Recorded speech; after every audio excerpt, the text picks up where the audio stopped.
everybody, it's time to LOL. Listen out loud, that is. It's time for Anime Jam Session with DJ Ranma S, Mako-chan, and Ari Rockefeller. Hey everybody, welcome to Anime Jam Session, episode number 658. We are that podcast that talks about anime, games, conventions, the fandom, geek stuff, and everything in between. I'm DJ Ranma S. And I am Mako-chan. And Ari is off tonight. He's working the mid-shift, so we will see him next week.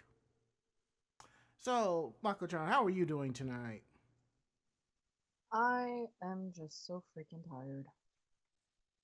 Just one of those days, huh? Yeah. Fair enough. Let me adjust the light just a scotch. That way it doesn't look like my t-shirt's like a giant massive flash, you know?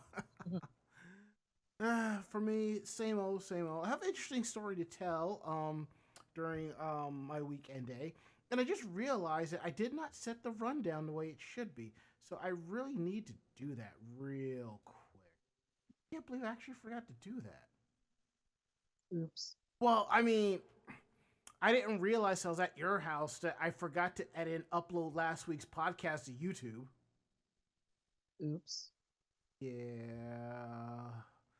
And I see what happened. Yeah, I didn't even properly update the rundown. So I will fix the rundown as soon as that's complete and all that good stuff. So while all the magic and all that stuff gets together, I just want to let y'all know that we are live tonight, week of December 3rd, 2024. Jesus, where did the year go? I ask myself the same thing. I know, right? We're here live on Twitch Tuesdays from 9 to 10:30 p.m. Eastern. You can always find us at twitch.tv/AnimeJam. We're proudly part of the Voice of Geeks Network at vognetwork.com. And you can find them at vognetwork.com. And they're also on Twitch, twitch.tv/vognetwork. And you can always find us on Discord, vognetwork.com/Discord. Every show that's part of the Voice of Geeks Network has their own channel. So come through, hang out, and have a good time with us. So now that we got that out the way, we're going to go ahead and kick it over to how was your day? How was your week? Mako-chan. Everything was going good until the Fire Nation attacked. Everything was awesome. Everything was cool when you're part of our team. Yeah, I got into work yesterday and was told that my co-employee called no-showed after having her husband call her out of work last week. Wait, what? Yeah, so I am once again the only biller in my office. It's like that song, The Lonely Road, you know? And we were supposed to have somebody that was going to start yesterday, and he called and said, I can't do it today. I had a death in the family. Can I just start on Monday? And what did they say? Well, what are they going to say? So, yeah, so now he's supposed to be starting next, or I should say next week, Monday. We're supposed to have somebody starting tomorrow. So I hope I go in and am introduced to a new coworker. Otherwise, I'm, just gonna, scream. It's kind of interesting. It's like every time they hire somebody, or when they bring in like the new class of interns and trainees, what they do is they show them like the different departments. And then they have over here in the corner, here is your IT department. And I look over at the guy doing the tour. I'm like, do not tell them where I am. Do not tell them where I am. Because to be perfectly honest, you don't have to tell the department where I am, because I'm not hard to be found. Because the whole stereotype of, the IT department, there's got to be an anime fan or this or that there. And when you walk by my desk, I have the the dual monitor setup. You see above one of the cabinets like all my anime stuff, merch and stuff like that, kind of on display. There's like two autographed anime posters above my work area, just sitting up there. So it's like it's not hard to find me. I always say I'm on this floor, going through these doors, look to the left. How will I know it's you? Trust me, you'll know. I mean, it's legitimately not hard because every IT department has that geek, that nerd. Just saying. And if you don't believe me, just wait. oh, Sia the Berry says, about regarding Congress, and right now Congress is full of crap, but he says if Congress hadn't passed the Corporate Transparency Act in 2021, and all of my clients decided to do a year-end crunch for all their companies to fulfill this requirement, things would be better. I I can kinda relate. Keyword kinda. But I feel for you, brother. I truly, truly. So anything else? Anything else with you, Mako? Uh, no.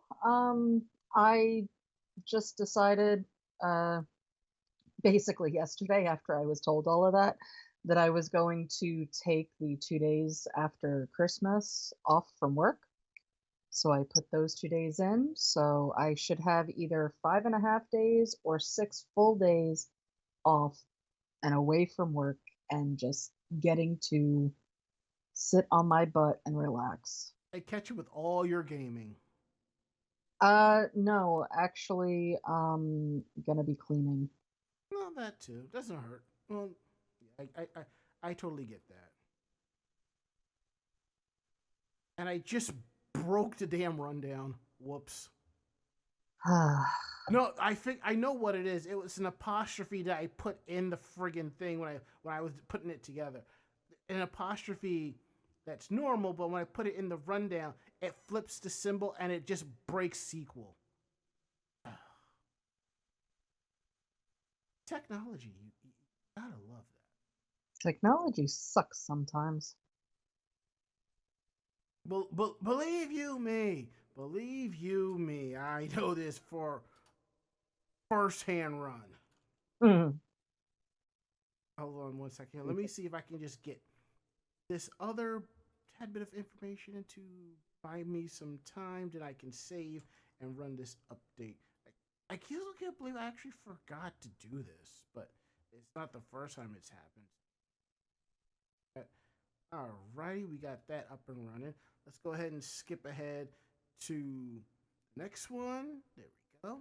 So my weekend day has been pretty much the same work here and there. But I spent Thanksgiving with Mako and her family. We chilled and had a good time. We didn't really do any Black Friday shopping because honestly, let's be real. They've been running Black Friday deals since the last week of October going into the first week of November. That's exactly what's been going on. That's been happening.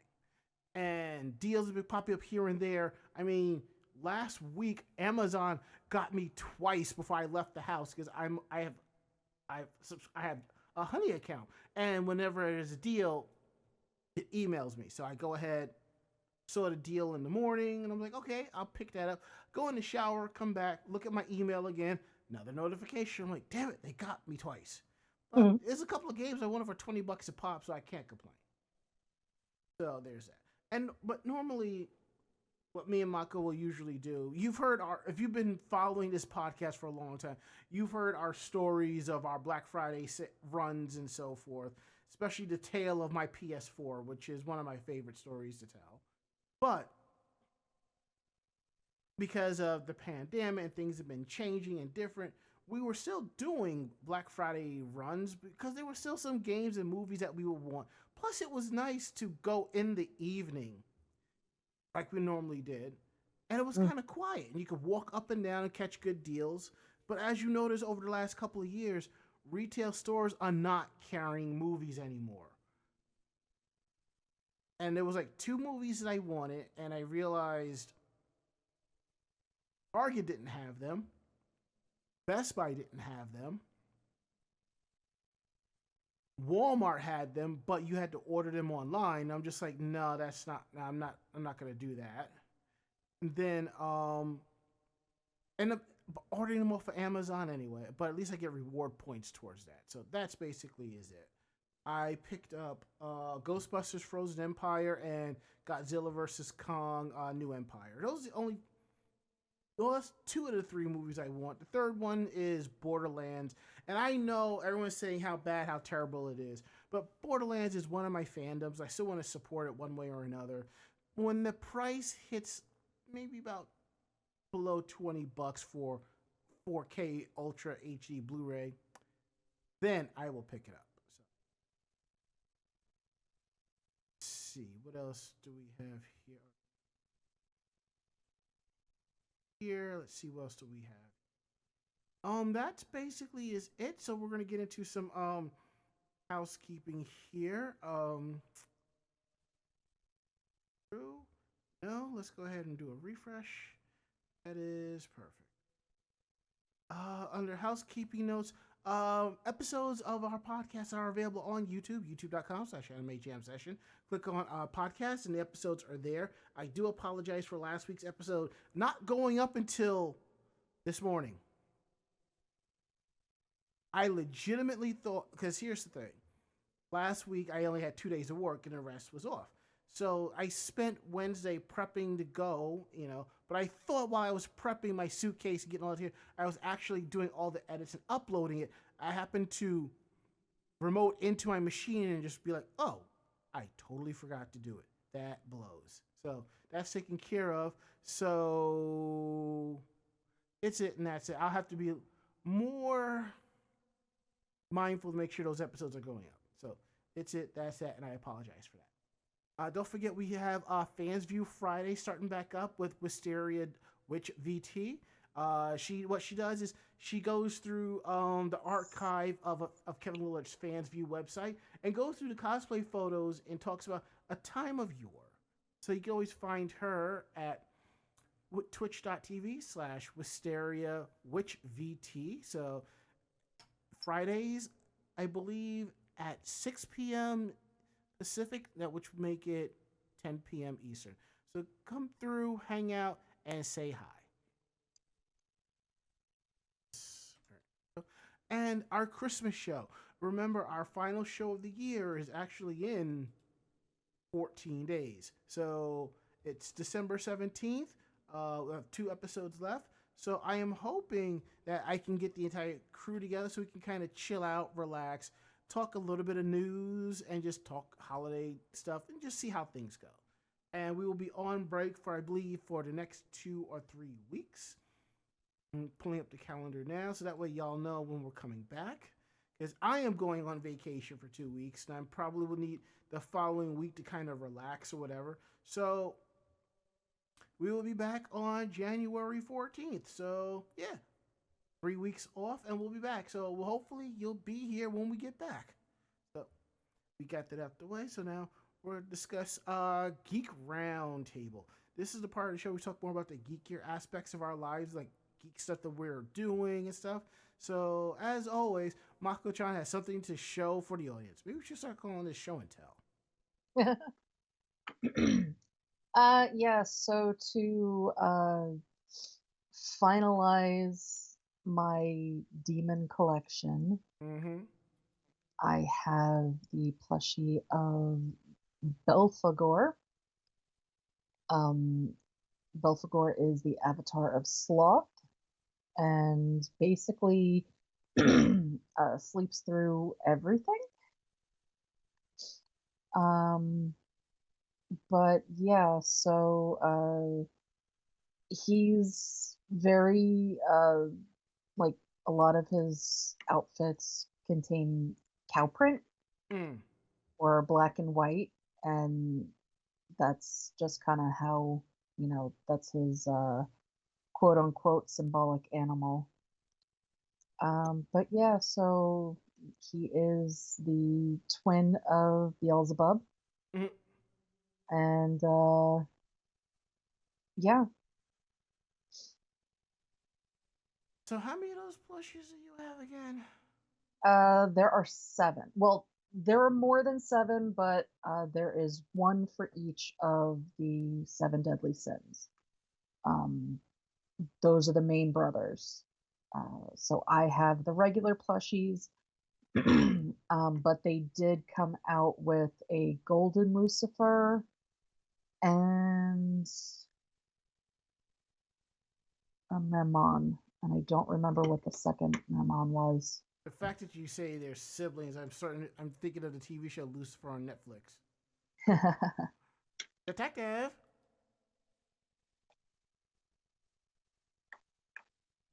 But yeah, that's it. So, did you say how many of them you had, or no? I don't remember. I have one of each, so Oh, I okay. have the seven. Oh, okay. And the plushies came out of them in their demon forms. Um, I can see them continuing on and putting out a plushie of each in their angel forms, just because it's a money grab. But I'm just happy with my demons. Your boys. Yes, my demon boys. Okay. So, I am caught up with Ranma one half. I finished the VTuber anime, which was really really nice. So, like I said, one thing I liked about that anime is the fact that they're actually walking around in their VTuber outfits, everything, like in normal street everyday outfits and so forth, and nobody knows it's them or pays them any mind. I think that's kind of cool. I'm caught up with Don Da Don, and that anime is just pretty much outrageous. I would have to say it's like a modern day Furikuri. Whereas, when you watch Furikuri, shit makes no fucking sense until the very last episode, and even then it does. And this is basically what Don Da Don is, so. Anywho, I actually have one of my figurines here.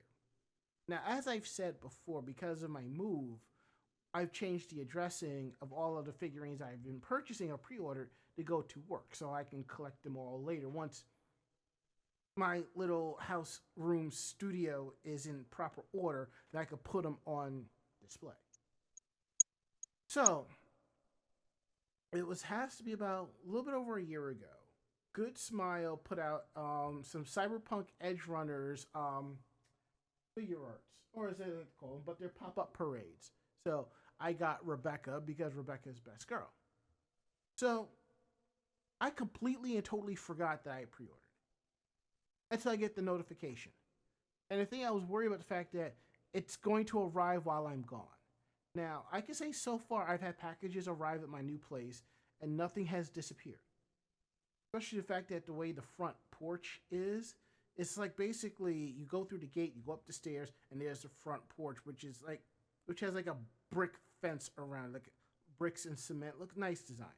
And basically the way it is, you could put packages there behind, like on the other side, and sit them on the floor, and nobody would know there are packages unless you actually go on the property and start snooping around. So I'm like, I'll contact UPS and have them change the delivery for Monday, which I totally forgot. And I get the notification that it was delivered. So I come home and I look on the porch and I don't see it. Go upstairs. And I happen to go check the web like email, because what UPS now does, if you send the proper information, they will send you a screenshot, a picture of where the package was delivered. And why don't you guess where the package was delivered? I'm gonna say a different address than where you are now. Yup, it was back at my old address. Are you serious right now? So I'm going through the whole thing of contacting Amazon to get this replaced, and they can't replace it because it's completely sold out. I go on eBay, the figurine's going for like over $100, and I contact Good Smile and let them know what happened. So I, by stroke of luck, I'm thinking, well, maybe because of where it is, I'm like, well, maybe if I'm lucky, I can go there and pick it up. I happen to call the landlord's younger brother because he lives next door to the house I was living in, and he says he has the package for me, which is great. So I go over there and I pick up the package, and here it is, Rebecca from Cyberpunk Edge Runners in all her awesomest glory. Nice. Thank you. That's going to go into the closet until I get this whole area kind of organized. So now here's the thing. How did it end up at your old address? Now, when I moved, I basically changed all of my addresses except for one or two, which I have to do ASAP. So, what Good Smile does, what probably some other sites are doing too, they have an Amazon storefront where you can order their items and pre orders and stuff like that. So, I pre ordered through Amazon from their Good Smile storefront. I'm going to assume when I placed the pre order, they just took the address right then and there, which was my old one. Whereas I would assume if you pre-order something directly from Amazon, and let's say you happen to change your address the day before it ships, when they print that label out, your updated address for all your items where you want to go to is on that label. So that's why I'm assuming what had happened. So the only downside is it cut down on my Monday night gaming time because I didn't get home until like 8:30, 8:40, something like that. But that's fine. It's all cool. So But other than that, that's what I've been up to. That's been our geek round table. So now we got that out the way. Since it's just me and Mako tonight, we're gonna bounce things back and forth. You know what? I will kick things off because I definitely want the third article. Okie dokie. So we always constantly talk about Yoshihiro Togashi, who is the creator of Three by Three Eyes and Hunter x Hunter. And we always talk about, he's been sick and chapters of the Hunter x Hunter manga is coming out monthly. We also discussed the fact that he's married to Naoko Takeuchi, the mangaka of Sailor Moon. So it seems that Yoshihiro had some surgery, and he discussed the fact that there are two more Hunter x Hunter chapters along the way. He had mentioned on Twitter last Friday before around I think it was Friday of Thanksgiving, something like that. Afterwards, that he underwent surgery and he's drafted the storyboard layouts for two more chapters of Hunter x Hunter. He also added that since he was under local anesthesia, excuse me, I apologize for that. Since he was under local anesthesia, his medical staff gave him educational explanations and commentary throughout the surgical procedure. Togashi had reported drafting the storyboard layouts for two previous chapters on November 23rd, and before that, finishing the insertion dialogue for chapter 413 on November 21st. Togashi resumed the manga in this year's 45th issue of Shueisha's weekly Shonen Jump magazine back on October 7th. Shueisha published the manga's 38th volume on September 4th. Viz Media has shipped the 37th volume in English in October of 2023. Togashi has been teasing updates for the upcoming chapters of the manga with posts on Twitter. He revealed back in March of last year that chapter 401 of the series had been completed, although he did not confirm when the series would return to serialization. He teased progress of chapter 405 back in May of this year. The manga went on hiatus of last January 2023, regarding health issues for himself. Shueisha stated at the time that it consulted with Togashi and decided that the manga should not follow a weekly serialized format going forward. The editorial department added that once it knows concrete details of the manga's return and how the manga will be serialized going forward, they will let everything know in the magazine. Togashi launched the manga in Weekly Shonen Jump magazine back in 1998. Wow. The manga has inspired 2 anime series, 2 films, 7 OVAs, and several stage plays. Ushi wrote games in 18 will be launching a 2D 3v3 fighting game based on the manga called Hunter x Hunter Nen Impact next year for PlayStation 5, Nintendo Switch, and PC. The game was originally slated to be released this year, but it was delayed to 2025 in September. And maybe if we're lucky, we'll see a release on Xbox because anime games do work nice on that console too. I mean, look, there's a couple of Demon Slayer games on there. Yeah. Well, I do hope he is getting a lot better though. All right, Marco, what's going on with WebToon? They're taking credit for piracy sites shutting down. Yeah, so there was a recent court action in the US, and the major webcomic platform WebToon has claimed responsibility for shutting down 70 piracy sites Mm. worth 1.2 billion annual visits. Ooh. So this is via a Korean media outlet stating that uh, WebToon has successfully halted the operation of over 70 illegal overseas Webtoon sharing sites following the proceedings in the United States. Mm. The legal proceedings were through a subpoena through a U.S. court, believed to be the same subpoena filed through a Texas court in August, targeting over 170 piracy sites with a combined 100 million monthly visits. WebToon says that in response to the court order, 70 opted to shut down. Notably, the media alert says these sites collectively drew 1.3 billion visits annually. The WebToon vice president said in the announcement, "We will continue our relentless fight against illegal Webtoon and web novel sites, maintaining a strict zero tolerance policy. WebToon will spare no effort or investment in safeguarding the creative ecosystem." This zero tolerance policy was espoused again earlier this month when it announced it is filing of a 1 billion won, which is in Korea worth $714,000. So a 1 billion won lawsuit against piracy site operators before their identities were even revealed to the general public or WebToon itself.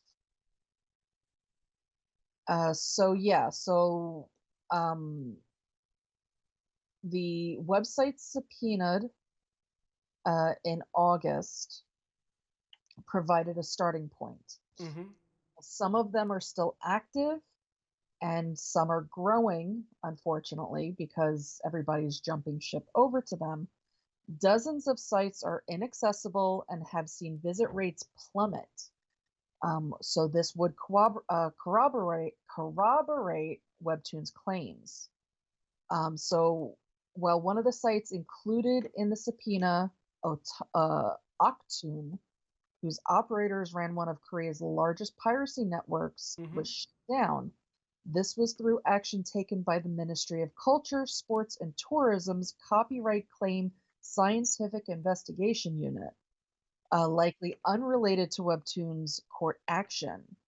However, among other inaccessible sites from the subpoena is Luminous Scans, which ended up moving to Radiant Scans before it looks like they have ceased operation altogether.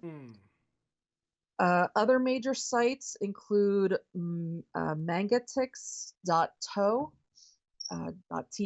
which crashed from 6.5 million in September to 3.9 million in October. Mangatale.co, whose 1.2 million visits in October, was down 76.74% from September.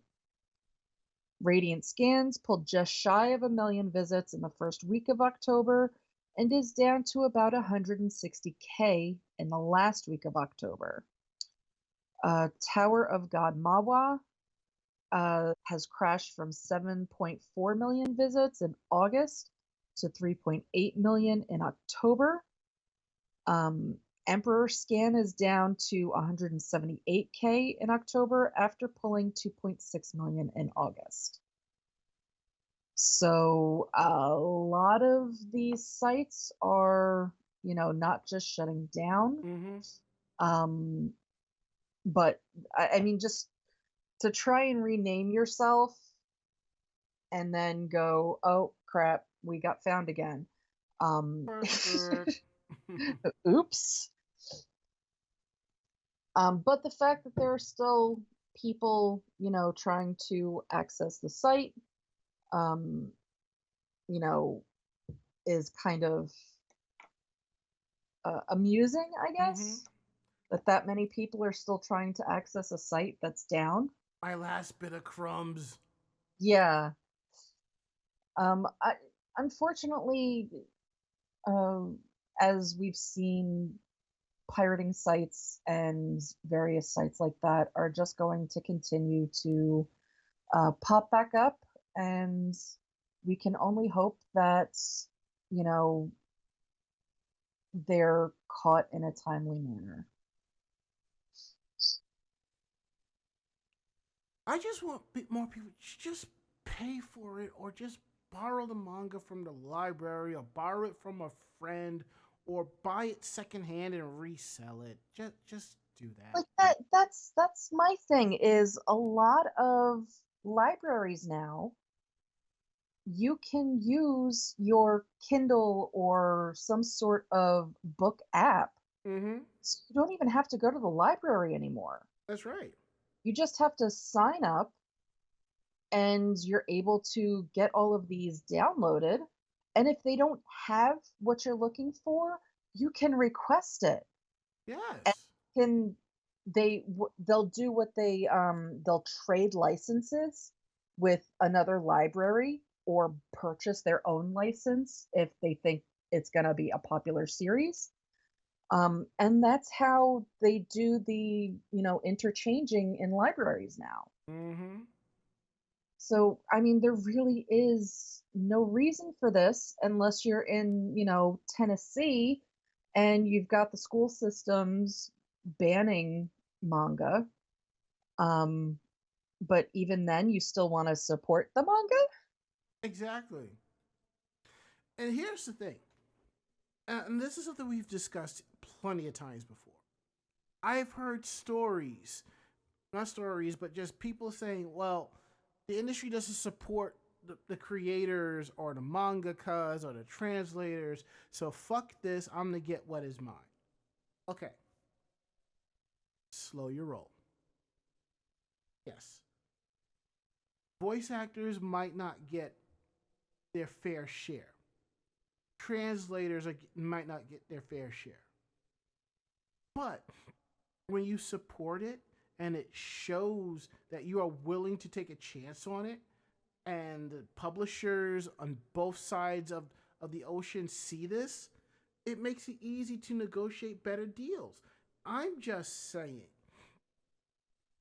if I was a publisher of My Hero Academia, I was putting out the manga, I'm putting out the anime, and I'm seeing how popular it is, and my bills for running this are paid and there is a profit.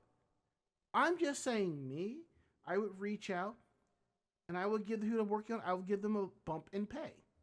People who are dubbing it, here are residuals, because it's coming in. I can negotiate to do this and do that and pay it. That's just me. Granted, a lot of businesses won't even think to do that. It would be nice, but you never know. It could take one series that everybody's going to eat up, and they're like, you know what? Pay it forward. Could happen. Not saying it will, but it could happen, And besides, you really going to spend money monthly on a VPN so that you don't have to deal with ads to read your scanlations or watch your bootlegs or that, as opposed to watching it legally because you have an issue with the company? And I get it. Right now, but most people, Crunchyroll is not their go-to. And I get it. I understand. But Crunchyroll is still doing they're still doing these series. High Dive is still doing these series. Media Blasters is still doing this series. And it's still one way or another. That's the way I look at it. So, I mean, if you're going to be that pirate, be the ethical one. Go after titles that nobody can find or it's way out of your reach until you can financially afford it. I mean, hell, I had all 200 episodes of Sailor Moon and the movies on my hard drive because I didn't have the money to buy them. It's released to Blu-rays. Don't care what your opinion is. It's a legal avenue. I started deleting them by season. Ranma 1/2 was basically the same way. I deleted them by season as I picked up the box sets. That's me.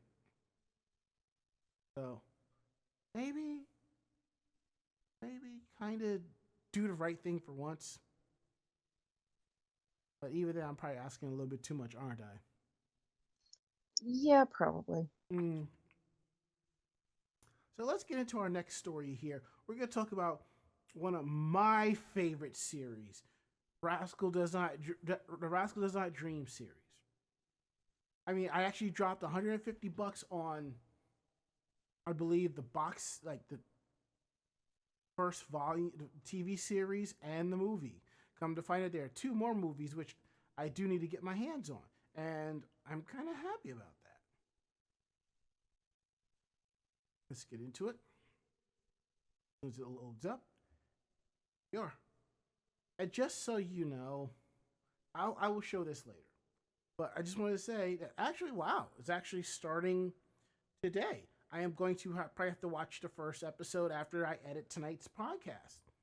The English dub for the original series, Rascal Does Not Dream of Bunny Girl Senpai, the dub is now available on Crunchyroll, and I'm kind of happy about that. Mm. And the lead roles are being done by Stephen Fu and Erica Mendez. And for those of you who know the name of Erica Mendez, I believe, I think she was Sailor Uranus in the dub. And she's also Ryuko Matoi in Kill la Kill. If I am wrong, just shout it out. So here's the thing. As of 3 p.m. this afternoon, all of the episodes are available in a dubbing format. And I'm kind of happy about that. And that's basically the long and short. If you're interested in who else is working on this, Tomo Koga is voiced by Lizzie Freeman, who is Chihiro in Rent a Girlfriend. And also, she is my favorite character from Love Live Superstar. And I cannot remember her character to save my own life at the moment. So, you know. And I apologize for that, for me being a fan of the series. Ryo Futaba is voiced by Jenny Yokobori. Christina V is the voice of Nodoka Toyohama. We all know Christina V. Kaylee Mills is Kaede Azukawa. Risa May is voices Shoko Makinohara. And the ADR direction is done by Michelle Ruff. So, for those of you who don't know, the series is based on the light novels by Hajime Kamoshida and Keiji Mizoguchi. The series is directed by Soichi Masui, who worked on Sakura Quest at Studio Cloverworks. The series composition is done by Masahiro Yokotani, who worked on Makinai, Too Many Losing Heroines, which is on my list to watch. And character designs were by Satomi Tamura and music by Fox Capture Plan, who worked on Salaryman's Club. Now, the plot line behind this is puberty syndrome. Abnormal experiences rumored on the internet to be caused by sensitivity and instability during adolescence. This year, Sakuta Sagawa, a second-year student at high school near Enoshima, meets several girls that are experiencing this puberty syndrome. For instance, he meets a wild bunny girl in the library. She turns out to be an actual actress on hiatus, Mai Sakurajima, who is also his senior at the school. For some reason, no one else can see this enchanting girl. How does she become invisible? There is a couple other characters, like if you watch Love Live Sunshine with I can't believe I cannot remember that character's name. It's one of my favorite characters. I am. I definitely did not have my Wheaties this morning for breakfast. What character are you? Wait, hold on. It's coming to Yohane's. Yeah, Yoshiko Tsushima. She also suffers from puberty syndrome, which is why she flips in and out of different characters. That's what that's from. And I forget the other anime, the character Rika Takanashi. Let me look that up real quick. Rika Takanashi from Love, Chunibu, and Other Delusions. That's also an anime regarding puberty syndrome, which they could have turned into a decent fighting game if they actually thought about it. And if you don't know what I mean by that, watch both seasons of the anime. You'll understand by by the end of episode 1 or 2. So,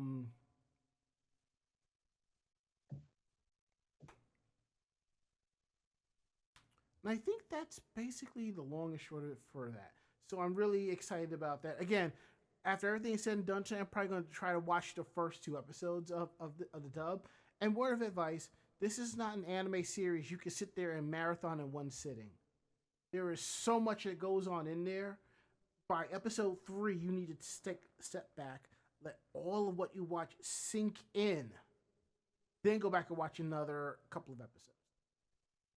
Now that we got that out the way, Mako Chan's gonna tell us about the Sailor Moon Super Live. And I heard about this. I'm like, this has got to be a rumor, but nope, it's not. Yeah, no. So the Sailor Moon Super Live. Hmm? I didn't have that one loaded because that wasn't originally one of mine. Whoops. Yeah, so the Sailor Moon Super Live is actually going to be going to London with new cast and crew to continue the special effects starting in February. So this is the same story that was performed in Tokyo, Paris, New York, DC, and Taipei. Now it is coming to London. They do have new actors and actresses that will be playing the various senshi. It does look like it is going to be the traveling show and not necessarily the full show. Mm-hmm. Because they are only showing the 5 senshi, Beryl, and Tux. So whether or not that means that the rest of the cast will be the same, I'm assuming not. Just because it is traveling, they don't travel with everybody. Right. It is a shorter, Mm-hmm. a shorter show. So yeah, if you are in that area or happen to be going to that area in February, it is, again, while it is a retelling of the first series of Sailor Moon, it is a really cute show. Yep. The way that they do everything and the differences throughout are there it's not a boring show. No, it is not. What the story is. There are enough changes and enough differences that it does make for an interesting show. And then they do their special effects do include scenes from the manga and all of that. So at least it did when we watched it. Yes. So When they did ours, I know they did a little thing like, didn't they do like a little welcome to USA or welcome to New York or something like that? I think it was in the scene where they were in the classroom. yeah, Yeah, I thought so. they definitely you know said something about being in a different place and Mm-hmm. all of that. But the show, even though it was a shorter show, a more condensed show than obviously they did in Tokyo, it was still worth it. Yeah. Well, hopefully, when I go back to Japan next year, I can get a chance to hit up the Sailor Moon Museum in Tokyo and Osaka. No, the Sailor Moon stores in Tokyo and Osaka. See if they have different items. And now there's been talk like the museum is back up and running, and then that's been confirmed that it is not. So it's just Mayfa- Moonies love their Sailor Moon. What can I say?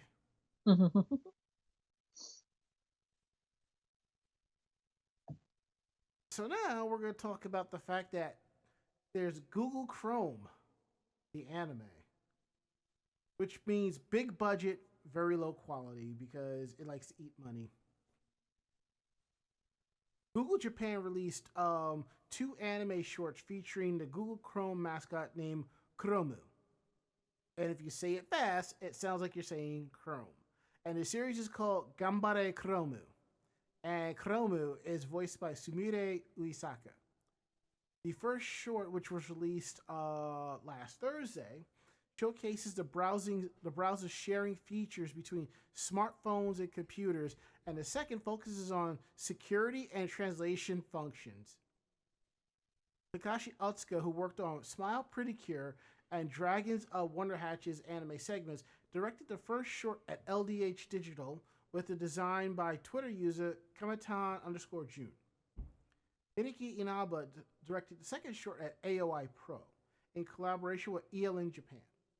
Each short features separate verses of the original theme song Gambare Chromu by computer lyricist and arranger Pinocchio P. The mascot's accidental genesis was a June 5th Google Japan Twitter post. And June 5th is unofficially Logo Mark Day in Japan, since logo sounds like a wordplay on 6'5" in Japanese. The post noted that the Chrome logo has a subtle graduation in coloring and illustrated at the point with a diagram labeling the logo's different color hexadecimal codes. That is cool. The post received just under 200 replies, with some saying the logo in the diagram looked like it had sprouted legs, arms, and two horns. I can see that. I can definitely. And I'm looking at the gradient. I didn't even realize, those colors were slightly off unless you kind of take a really good look at it. Google Japan stayed mostly quiet regarding the fan art in response to its viral post. However, on October 17th, Google Japan announced an art contest using the Google Chrome character. Entrants had to create illustrations based on Chrome's features, remembering a user's passwords, sharing a common browsing history between PC and smartphones, and the translation function. That's really cool.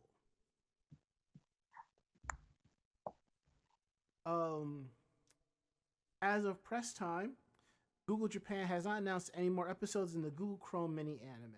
But I think it would be kind of cool if they were to put those on the Google US site and subtitle them, which unless they have auto translations enabled or dubbed in English, that would be kind of cool. Now, Microsoft gave its own Internet Explorer, Windows 7, 8, 10, which I mean Windows 7, Windows 8, and Windows 10, Azure, and Silverlight tools their own mascots, who in turn inspired many games and anime. Apple posted a video showcasing over a dozen animes, which placed its hardware or parody versions of them on screen. Yes, I can tell you this right now. You could be watching 12 animes this season. At least one of them has a MacBook or the Mac desktop on screen. And I say in quotes because it's supposed to be an imitation of it. But it seems that yesterday, Google Japan YouTube channel released episode 3, which is kind of cool. The short is directed by Takuma Ayomatsu, and it highlights Google Chrome's security. That's pretty cool. I should actually take the links to the episodes and post them in our off-topic tech chat and just see what other people think of it.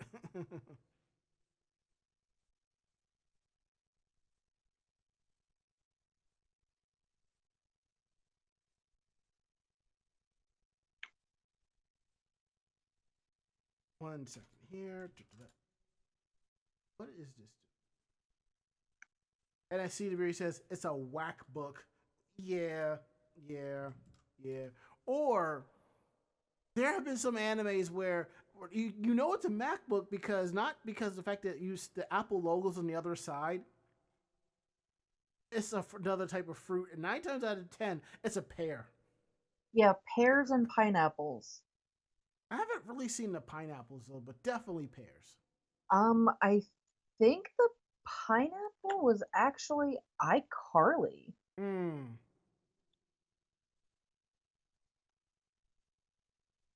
Yeah, because unless it's on cable, like a premium station like HBO or Showtime, something like that. Outside of that, unless you get explicit permission, you have to cover it up. But if you notice, there are some TV shows where you blatantly see the equipment, and in the credits it says, hardware supplied by Apple or laptop supplied by Microsoft. When you see that, then they're not trying to really hide it. See the berry. It's a whack book. You're taking your whack book to Whack Donald's for a big whack. You're welcome.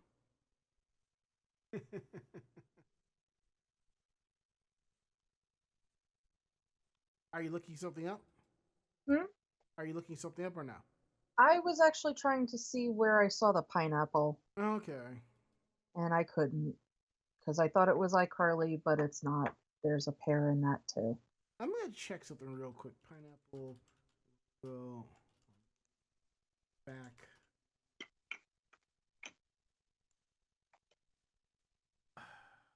I'm just thinking maybe that someone has a screenshot it or something like that. But most of all I'm finding is just stickers to put on the back of your MacBook. So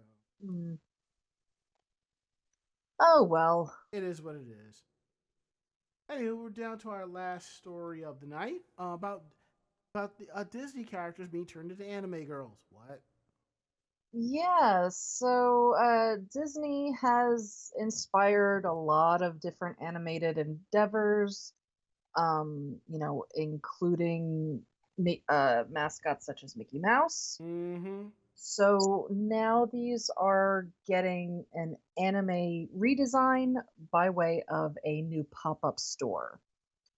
So this is a temporary store at the Shibuya Tsutaya building in Japan.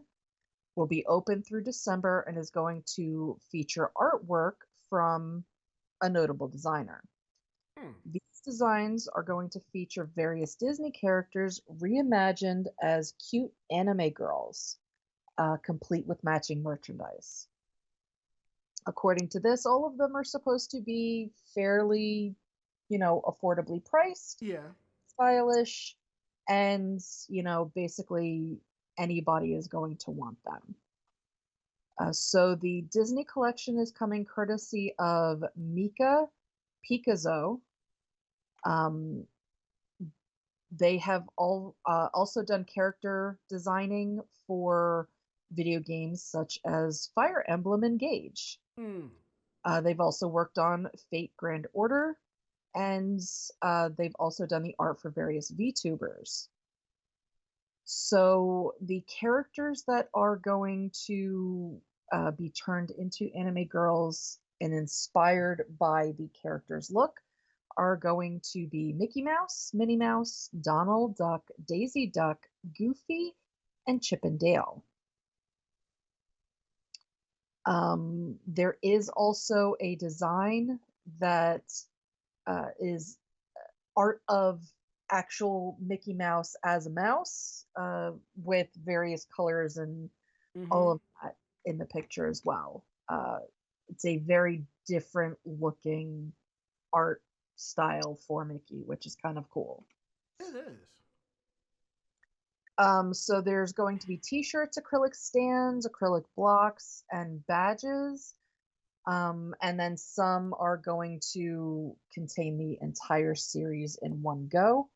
So you're looking at anywhere between, for the full collection, about $44, or $59, depending on what, type it is. And then you're looking at, some of them costing $4 each, $15 each, such as that.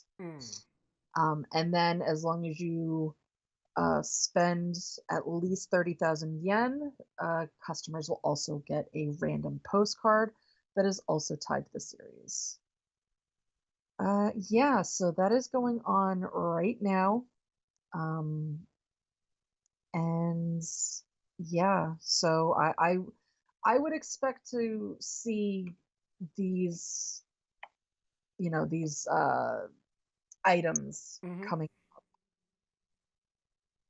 on sale for, on various websites. All right, that's kind of cool. I do like the art style. It's kind of like it has an interesting trippy effect to it. Mm-hmm. I'm so amused that they, that freaking Chip and Dale were part of this. Why do you say that?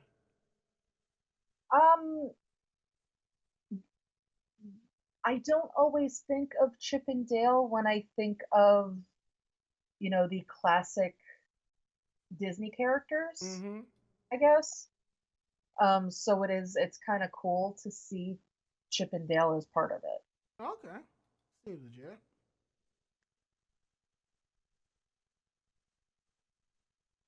And I think my favorite design is probably Goofy's. If I can find that while I'm in Japan, I gotta send it to my old manager because when he worked at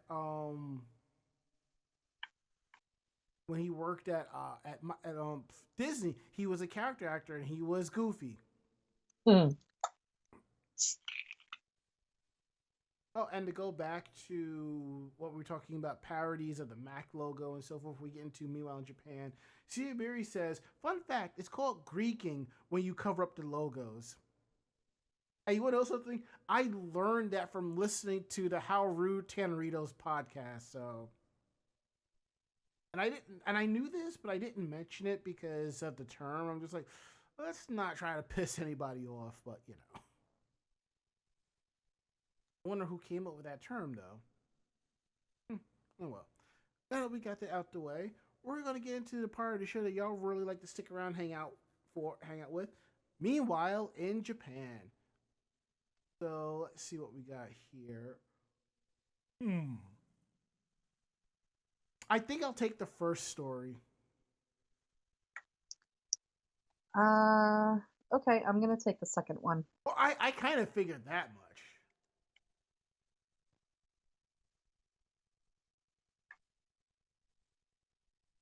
And check something real quick. There we go. Volume is set. So we're going to get into these two stories tonight, and the first one is probably something you're not surprised by, but still. And they changed the title by the time we got on here. But I'm going to tell you the original title of this story, and you're just going to be like, what the fuck? Man exposed himself to teen because he wanted to see her. Man exposed himself to teen because he wanted her to see his underwear. What? At around 5:30 p.m. last Wednesday, looking at the date, yes, a young woman was riding an escalator in a shopping center in Okayama City's Kita Ward. That should be about as mundane as a weekday evening scene can get, but the escalator ride had a sudden twist as the man in front of the woman suddenly pulled down his pants and gave her an eyeful of his butt cheeks. Of course, the problem when butt flashing somebody on an escalator is that everyone knows where you're going, to the top of the escalator.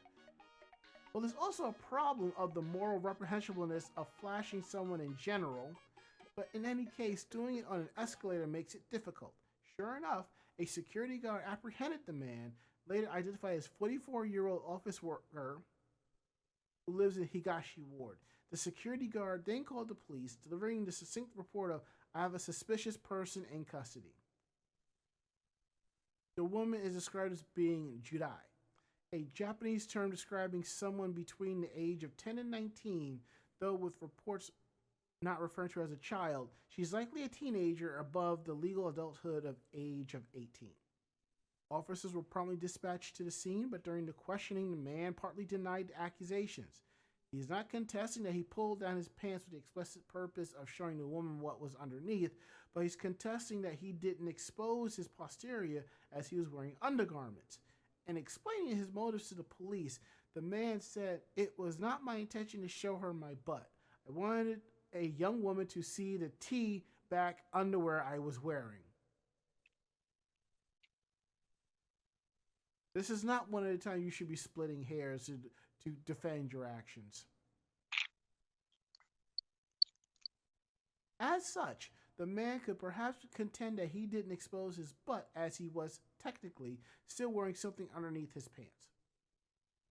That said, depending on the design of the underwear and the voluptuousness of the man's butt cheeks, it is possible that the T-back was burrowed far enough to his crack as to be materially the same as exposing a completely bare backside. And if you're in the opinion of flashing your T-back butt to an unwilling stranger should be illegal, you'll be happy to know that the man was still arrested on charges of violating Okayama's nuisance prevention ordinance. It's worth pointing out that while Japan does have a tradition of men wearing loincloths, which only provide scant coverage for the lower body, such attire is generally reserved for traditional festivals and the lapsed men of the traditional festivals, or situations and publications where people do things they're not supposed to do. Don't worry, we won't be doing anything like that here because nobody wants to see it. Dropping trowel on unsuspecting shoppers, on the other hand, will get you in trouble with the law even more quickly than carrying around the Sword of Gryffindor, which is quite excellent timing. Huh? Yeah. So, the Sword of Gryffindor is illegal in Japan now. You don't say. Yeah. So, yeah,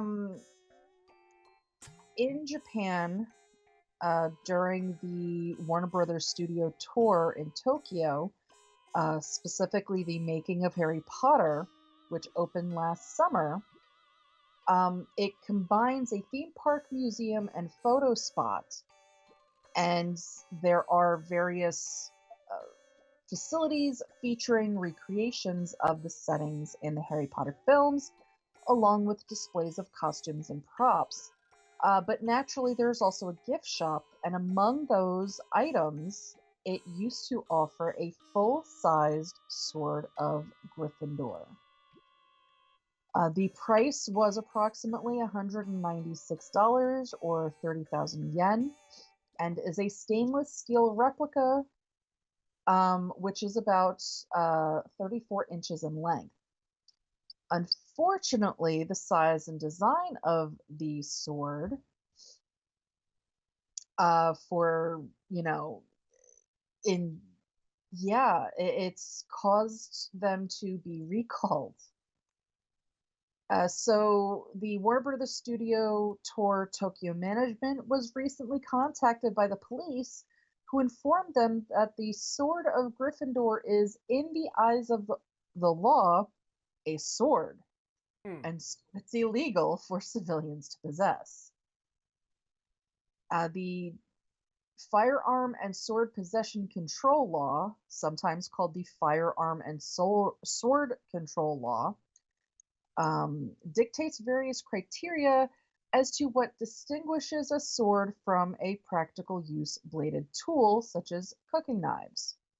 Criteria such as length, material, and sharpness are taken into consideration. And while the Sword of Gryffindor does not have sharpened edges, apparently the tip of the blade is sharp enough for it to be judged as a sword by the police, and thus it would require a special permit to own. So they probably didn't bother to check, figuring that because it's sold attached to a wooden backing, that it would just be treated as a piece of hanging art. Unfortunately, that's not the case. So these were on sale between March of 2023 and April of 2024, during which 351 were purchased, and they're being recalled. So there is a added page onto the Warner Brothers Studio Tour Tokyo on their official website with information about how to turn in the sword and receive your refund. Visitors to Japan from overseas who've already taken their sword back to their home country are presumably in the clear, but a number of the swords are currently available through secondhand sales sites in Japan, which obviously you're going to want to avoid if you're a domestic shopper. Mm-hmm. They will track that, and then they will come for your sword, and more than likely, because you are not the first owner and have, the details that the first owner would need, they're going to take your sword and you're going to get nothing for it. Because that's just how it do. Huh. And it looks like they actually do the studio tour in Japan also in English. That's interesting. That doesn't surprise me. I do like that they have a lot of scenes and props and stuff, though. I mean, that's really kind of cool. Yeah.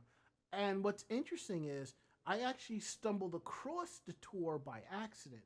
And I believe I talked about this during my trip to Japan earlier this year. So here's the thing.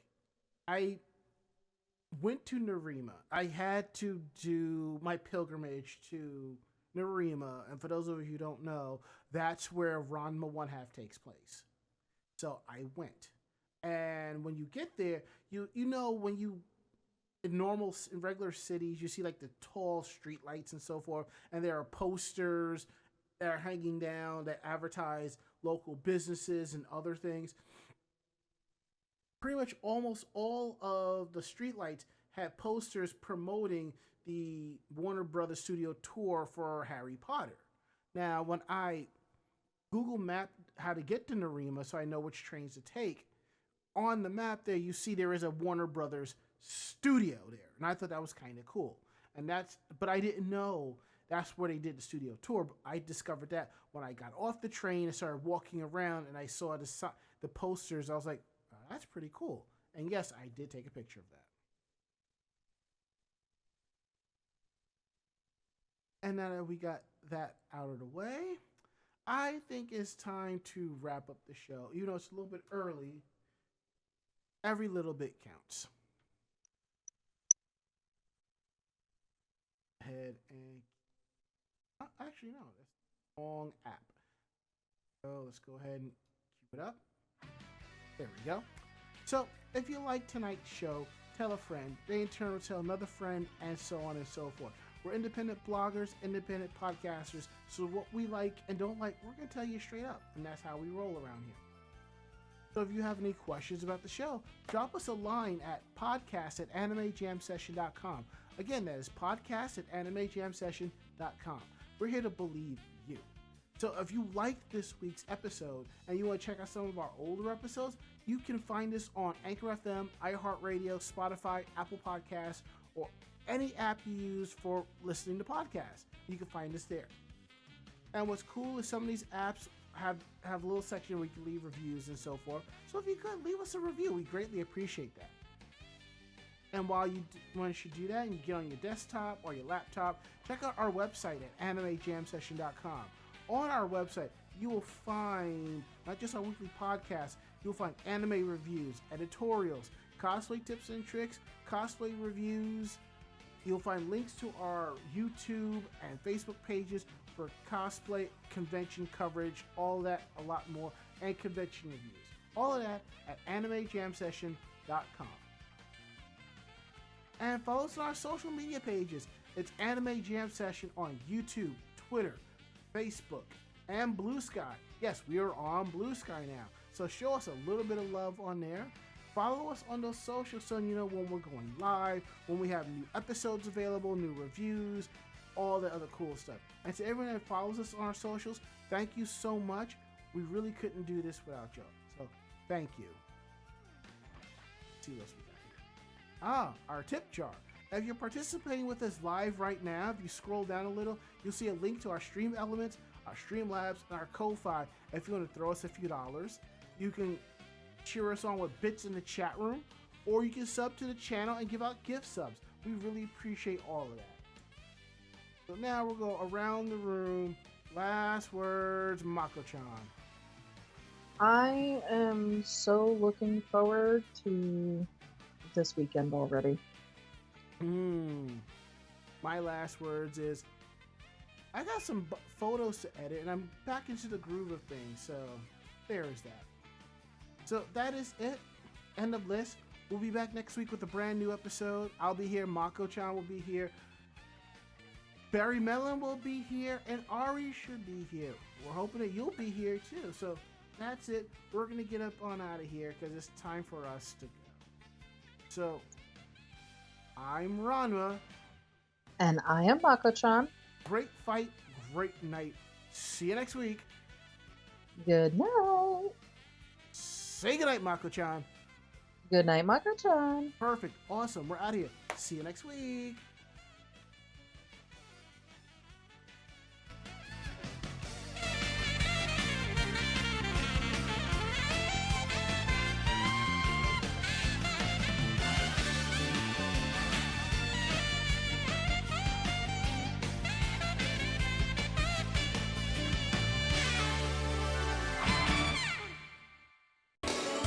This podcast has been a production of Anime Jam Session and AJS Productions. No fanboys and fangirls were hurt, maimed, shot, electrocuted, or pistol whipped in this episode. For now. The views, opinions, and thoughts expressed on this show do not reflect the staff or the network as a whole. But we're still right, damn it. For transcripts of this episode, start typing. Check us out at animejamsession.com and vognetwork.com for more information about us and other programming. Jamatane!